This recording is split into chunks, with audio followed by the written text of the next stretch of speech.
বাংলাদেশ জাতীয় ৪৭তম প্রতিষ্ঠা বার্ষিকী উপলক্ষে সেই বাগান বাজার থেকে আব্দুল্লাহপুর পর্যন্ত বিশাল ফটিকছড়ি উপজেলার প্রত্যন্ত অঞ্চল থেকে আগত আমাদের নেতা কর্মী, সিনিয়র নেতৃবৃন্দ, কর্মী সমর্থক এবং যারা বিএনপিকে ভালোবাসেন, যারা জিয়াউর রহমানকে ভালোবাসেন, তাদের আজকে অংশগ্রহণে যে র্যালি করা হয়েছে সেই র্যালিতে উপস্থিত আপনারা সবাই আছেন। আমি সবাইকে স্বাগত জানাচ্ছি। প্রিয় নেতৃবৃন্দ,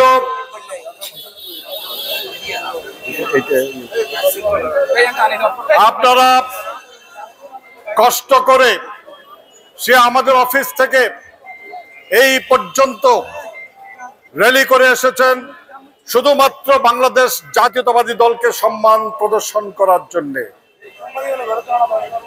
আপনারা জিয়াকে ভালোবাসেন, আপনারা বেগম জিয়াকে ভালোবাসেন, আপনারা তারেক রহমানকে ভালোবাসেন।